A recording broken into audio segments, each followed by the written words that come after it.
டெல்லியில எங்க வீட்ல நியூ இயர் செலிப்ரேஷன் எப்படிலாம் பண்ணோம்னு சொல்லிட்டு பார்ட் 1 வந்து ஆல்ரெடி போட்டாச்சு. நைட் வந்து 12 மணிக்கே செலிப்ரேட் பண்ணியிருந்தோம் ஃப்ரெண்ட்ஸ் கூட. இப்போ வந்து காலையில விடிஞ்சதுக்கு அப்புறமா நல்லா வந்து ஃப்ரெஷ் அப் ஆயிட்டு நம்ம வந்து ஜவ்வரிசி சேமியாலாம் சேர்த்து பாயாசம் பண்ணி சாமிக்கு படைச்சு சூப்பரா சாமி கும்பிட்டுட்டு அதுக்கப்புறம் மதிய லஞ்சுக்கு லெமன் சாதம் உருளைக்கிழங்கு வறுவல்லாம் சாஞ்சு சூப்பரா சாப்பிட்டுட்டு அப்புறமா வந்து சூப்பரா ஃப்ரெஷ்ஷா வந்து ஈவினிங் டீ காஃபி எல்லாம் குடிச்சிட்டு கிளம்பியாச்சு.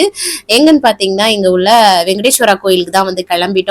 போயிட்டு பூவெல்லாம் வாங்கிட்டு போயிட்டு உள்ள சூப்பரா வந்து தரிசனம் பண்ணோம். அதுக்கப்புறம் புளியோதரை எல்லாம் கொடுத்தாங்க, செம்மையா சாப்பிட்டுட்டு அதுக்கப்புறம் நல்லா சுத்தி வந்துட்டு சூப்பர் சாட்டிஸ்ஃபைடா இருந்தது.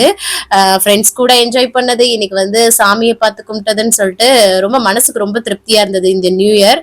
இதே மாதிரி வருடம் முழுவதும் எல்லாருக்குமே எல்லா வளமும் பெற்று நலமுடன் வாழ என்னோட மனமார்ந்த வாழ்த்துக்கள். வீட்டுக்கு வந்ததுக்கு அப்புறம் தோசை தேங்காய் சட்னி வச்சுட்டு கடைசி ஒரு கேக் கட் பண்ணி முடிச்சாச்சு. பாய்.